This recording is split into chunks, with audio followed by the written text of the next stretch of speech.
Leo ni tarehe 9 Mei 2026. Umoja wa Wahadhiri wa Kiislamu Tanzania UWAKTA unafanya jambo kubwa kabisa la kihistoria, wakizindua ofisi yao mpya kabisa hapa katika maeneo ya Mbagara Zakiemu jijini Dar es Salaam. Na mgeni rasmi ni Sheikh Nurdin Kishki na tayari ameshawasili katika maeneo haya.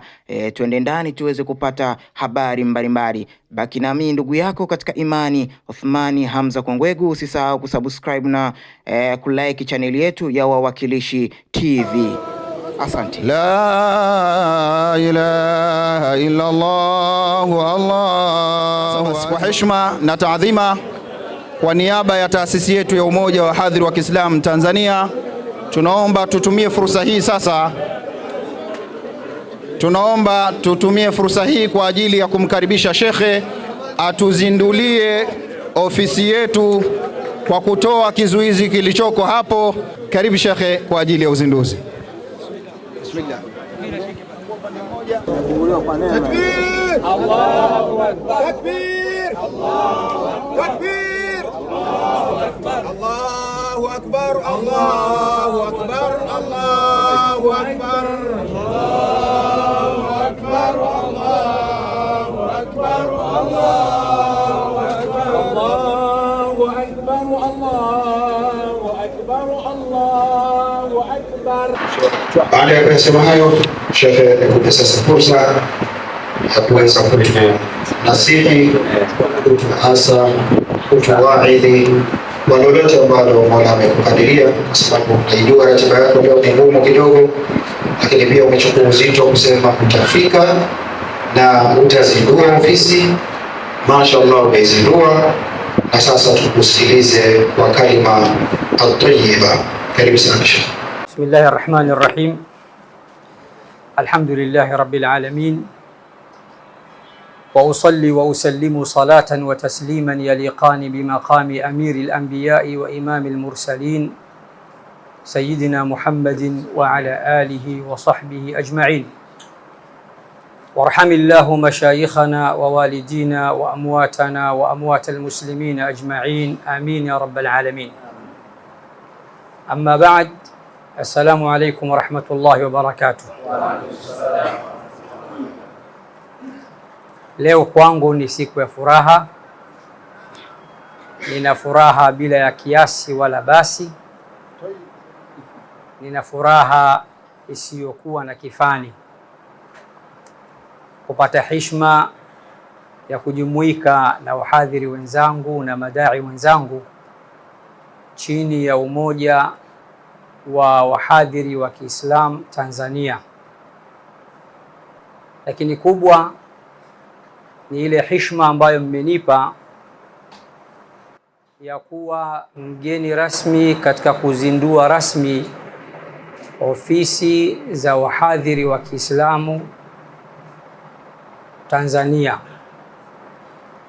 ofisi ambazo zipo hapa Mbagala.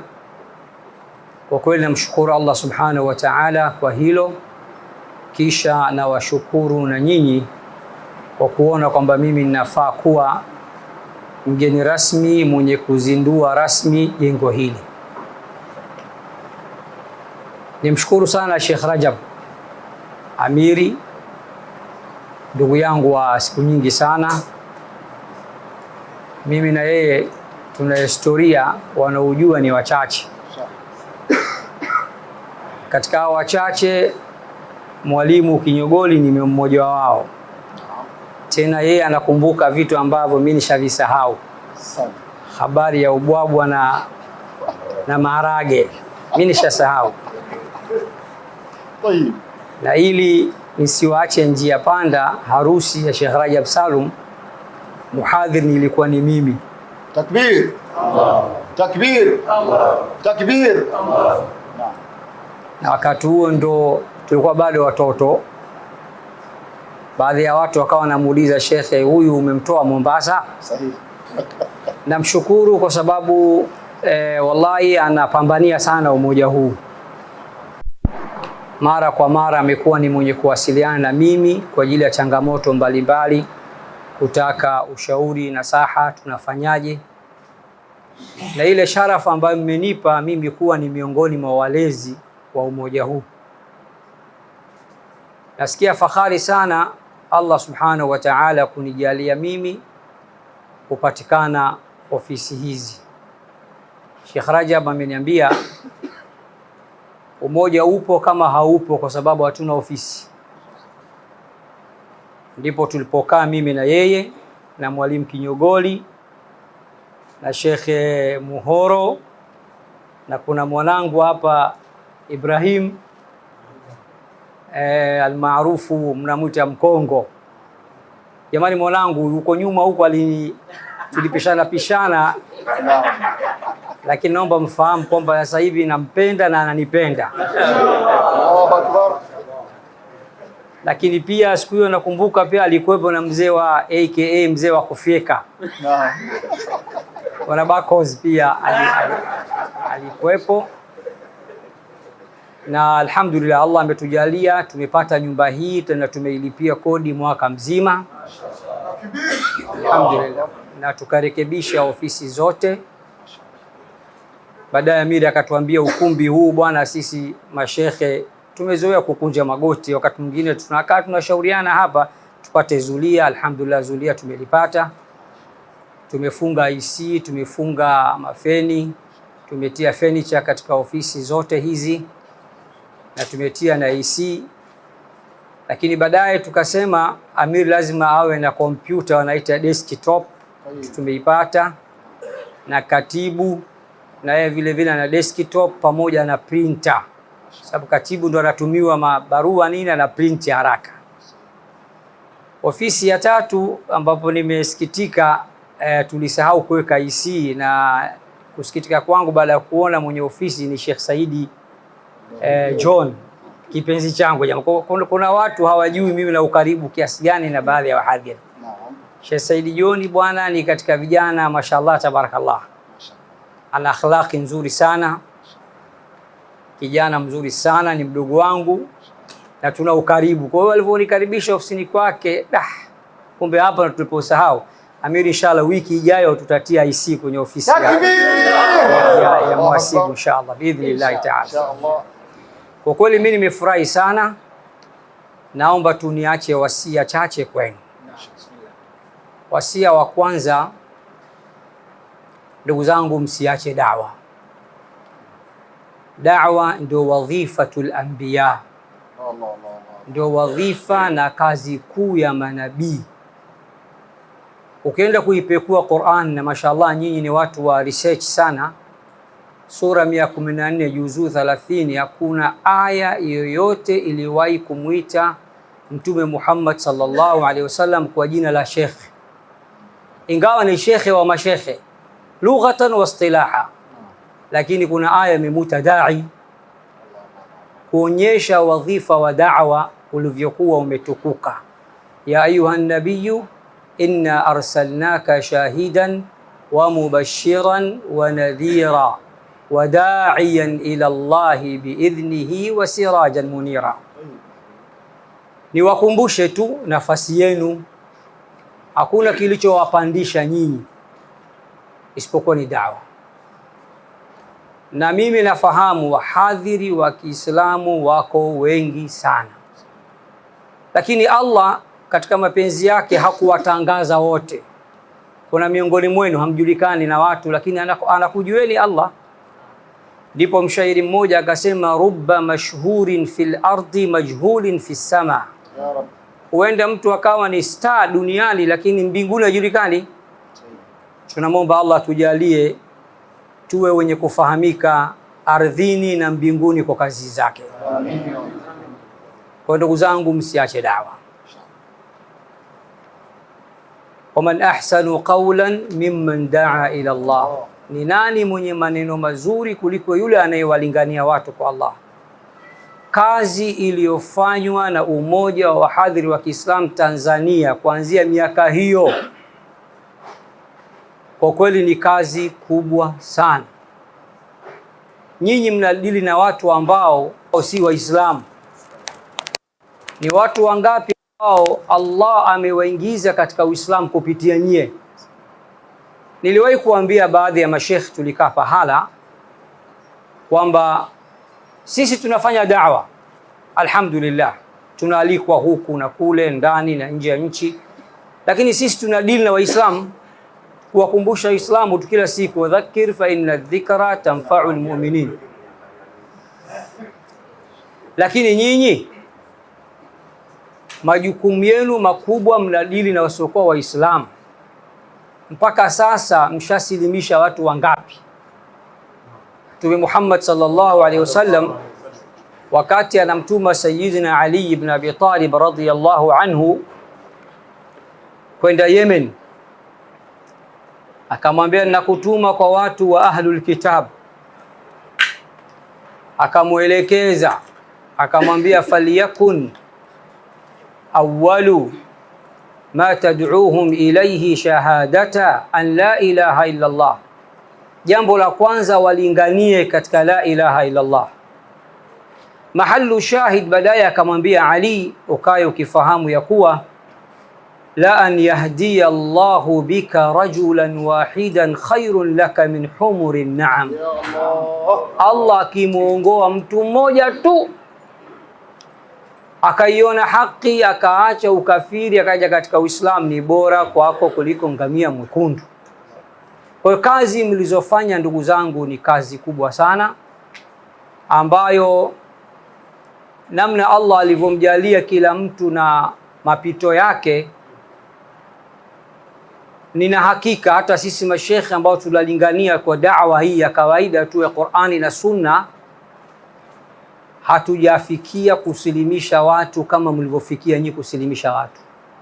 Takbir! Allah.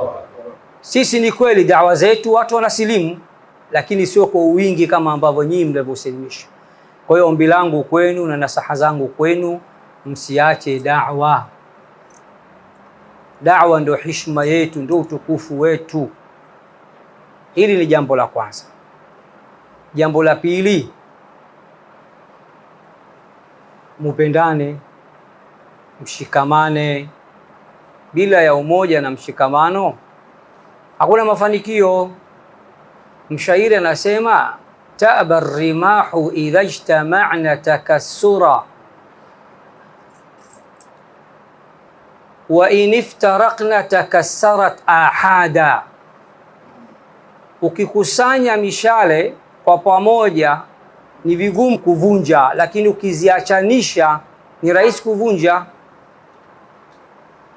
Kwa hiyo mupendane, muheshimiane, muthaminiane, lakini pia mvumiliane. Qur'ani suratul Anfal inasema, wa ati'u Allaha wa rasulahu, mtiini Allah na mtume wake. Wala tanaza'u, wala msikinzane, msizozane, msipishane. Fatafshalu, mkifanya hivyo mtafeli. Watadhhaba rihukum, na nguvu zenu zitapotea. Wasbiru. Watu wa Qur'an wanasema, kwa nini Allah katia subira hapa?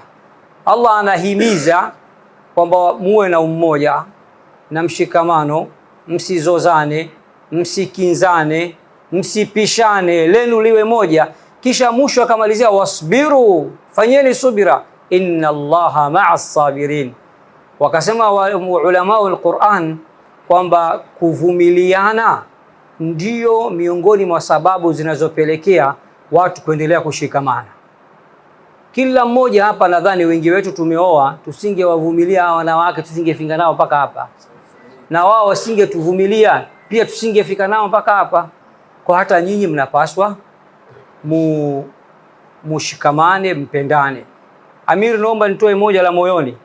Mimi najisikia vibaya sana nikiona muhadhiri anamshambulia muhadhiri mwenzake. Yaani leo asimame Sheikh Rajab Salum kwenye media labda afanye kitu afu kibinadamu akawa ameharibu. Sasa mwanadamu huwezi kupatia kila siku. Asitokee mwingine akaja akambomoa mwenzake. Mambo hayaendi hivyo. Mshairi anasema awradaha Sa'dun wa huwa mushtamilun ma hakadha ya Sa'du turadul ibilu. Mambo hayaendeshi hivyo. Mwenzako akikosea, hasa nyinyi kwa nyinyi, mnaambiana private, bana ndugu yangu wewe pale umetereza, haya ulionukuu sivyo. na nyinyi msiwe na tabia kama sisi. Sheikh Yusuf anajua sisi kwenye ulimwengu wa da'wa, sisi tunaojiita tunalingania kwa Qur'an na Sunna ni mtihani mtupu. Yaani wengi wetu ukiweka Qur'ani hapa na Sunna na njia tunazotumia za kulingania, ba'iduna kull al-bu'di 'an al-Qur'ani was Sunna. Kwa sababu ndugu zangu, watu wa da'wa wanasema ad-da'wa ni tawqifiyya wa laysat ijtihadiyya. Zile asalib za da'wa, namna kulingania, yani Allah mwenyewe ameshatuelekeza namna kulingania, ni tawqifiyya, ni utaratibu na mfumo maalum Allah katushushia. Mwishoni mwa suratu an-Nahl, ud'u ila sabili rabbika bil hikmati, lingania katika njia ya Mola wako kwa hikma. Kuna watu wanakuambia bwana, hikma maana yake nini? Wad'u shay'i fi mawdi'ihi, kuweka kitu katika pahala pake. Sawa, maana yake nini? Maana yake lazima niongee hivi na hivi ndio ukweli. Malizia haya, wal mau'izati alhasana, na mawaidha mazuri. Siku hizi hamjawahi kusikia mawaidha mabaya? Hamsikii kwenye mimbar mashekhi tukitukanana? Subhanallah. Juzi kuna mtu nimsikia, nani shekhe anamtukana mwenzake mmoja, anamwambia fulani muongo, kajifunza uongo kwa mamake mzazi. La ilaha illa Allah. Wallahi nikasikiliza nikasema astaghfirullah, kama wallahi Mtume Muhammad yuko mbali na da'wa hii. Yaani mnatukanana mpaka mnatukana wazazi. Sasa nyinyi wahadhiri msiwe hivyo. Sisi tushapata mtihani huo. Sisi tunapigana kila siku. Wewe ingia YouTube tu, Radiko Kishki. Yaani 99% wanaondrada hata kuwajua si wajui. Ndio maana sihangaiki nao. Ndugu yangu Yusuf Diwani hapa. Sheikh Yusuf ni mmoja katika marafiki zangu, ndugu zangu. Sheikh mwenye tawadhu, mapenzi makubwa. Ananiheshimu sana, mimi namheshimu sana. Sasa hayo sisi tunayo. Nyinyi wahadhiri ambao Allah amekupeni kipaji cha debate, cha kupambana na usoko wa Islam. Yuko hapa rafiki yangu, mzee wangu Mazinge. Kuna klipu yake moja imetrendi sana. Mtu anamuuliza, wewe Mazinge, hivi kwa nini Muhammad kitabu chake kinasema umma wake mwisho kwa 4 kaoa 9? Akamjibu kimjini kwa sababu ana nguvu nyingi. Sasa angalia ni majibu yanatoka titi for tat kwa sababu mnaishi kwenye mambo haya. Kwa hiyo mimi nakuombeeni jamani, mpendane, msiwe kama sisi kwenye ulimwengu mwingine wa kidawa. Muheshimiane, muthaminiane, mvumiliane pia. Ni wanadamu. Hili ni jambo la pili. La mwisho ni kuombeni kwa heshima na taadhima, mulinde heshima zenu na heshima za da'wa. Nikisema hivyo tunajua baadhi kidogo kama wanataka kushusha brandi hii ya da'wa na mihadhara kwa ujumla kwa baadhi ya vitendo vyao. Na bahati mbaya jamii yetu haijui kutofautisha. Haijui kutofautisha kwamba hili ni la mtu binafsi au hili la umoja. Kwa hiyo mulinde heshima na mulinde hadhi ya da'wa na kazi tukufu hii ambayo Allah amekuchagueni nyie. Sio kila mtu jamani ni dai. Si kila mtu jamani Allah akampa ufasaha. Ni mpaka Allah mwenyewe akuchague, akutumie. Bwana Mtume sallallahu alaihi wasallam anasema, inna Allaha idha ahabba abdahu ista'malah. Allah akimpenda mja wake humtumia. Na nyinyi nyote mnatumika na Allah, maana yake anakupendeni. Na hii haina maana kwamba madai lazima tukamilike, hapana jamani. Dai aliyekamilika ni mmoja tu, anaitwa Sayyidu Sadat wa Qaidul Qadat, Ar-Rahmatul Muhdah wan-Ni'matul Muzdah was-Sirajul Munir, Sayyiduna Muhammad. Allahumma salli alayhi wasallam. Huyo jamani ndio peke yake, hana weakness, hana mapungufu. Tuliobaki zote tuna mapungufu, hata mie na kwangu mengi tu. Mingine najua, mingine siyajui. Na mwanadamu kuwa na mapungufu wanasema ndio ukamilifu wake. Kwa hiyo hili la mwisho, nimefurahi kuwaona mzee Mazingi hapa. Nisingekuona hapa ningekukanyaga. Ningekupigia simu usiku. Bana vipi? Sina kumudu. Ningeambia rafiki yangu sija kuona. Sasa leo nimefurahi. Muhoro nimemuona, Kinyogole nimemuona Sheikh Mbonde, nimemuona Sheikh Isa pale Ruvanda, nimemuona, umeona bwana Ibrahimu hapa yupo, Mkongo Sheikh Said Joni yupo, Sheikh Yusuf Diwani yupo, Mwanatemeke mwenzangu hapa Maulana Al-Habshi yupo, mwanangu mwingine huyu hapa nilikwambia tukunku sasa hivi ni katika Ahlul Bait, nimemtia kwenye kikapu cha Ahlul Bait. Yupo huyu hapa. Si mnajua mambo yangu mimi na yeye? Sasa ndo Waarabu wanasema min batni sharri yuladul khairu, si ndio? Katika tumbo la shari khairi hupatikana. Alinizinguaga, si mnajua nikamchukulia hatua kidogo, lakini amiri kaja juu, Sheikh Ruvanda kaja paka ofisini, likanifurahisha hilo. Sasa huu ni umoja, sasa ndio unavyotakiwa hivyo. Basi kuanzia pale kunku tubana, mwanangu anampenda na ananipenda. Kwa hiyo tupendane jamani, tuvumiliane, tushikamane, na mkutano huu mimi nawatakia kila la kheri. Yale mlioyapanga Allah ayatilie baraka, maazimio yenu Allah ajalie yapite salama, na umoja wenu uweze kudumu. Mwisho mimi niko pamoja na nyinyi kadri Allah atakavyonijalia. Sitaki kusema mengi, lakini viongozi wanajua namna gani niko pamoja na nyinyi, na haya madogo madogo ambayo bado hayajamalizika, ofisi ya Sheikh Said Joni hapa kama mshika hazina IC tutaweka insha Allah, na kule banda la nyuma vile vile amira shaka atakapotengeneza tutaweka IC, na hayo madogo madogo tutayafanyia kazi. Ofisi ya Sheikh Luambo kuna kabati, tutaweka kabati kwa ajili ya kuhifadhia dokumenti zake. Baada ya kusema hayo, niwashukuru tena kwa mara nyingine na niwatakie kila la kheri. Barakallahu fikum wa jazakumullahu khaira. Wassalamu alaykum wa rahmatullahi wa barakatuh. Naam, wapenzi watazamaji wa Wawakilishi TV, hayo ndio ambayo yamejiri siku ya leo hapa katika maeneo ya Mbagara jijini Dar es Salaam. Sheikh Nurdin Kishki tayari ameshazindua ofisi za Wakta. Tukutane tena wakati mwingine. Asante, ni mimi Othman Kwangwegu. Usisahau kusubscribe Wawakilishi TV, kulike na kucomment.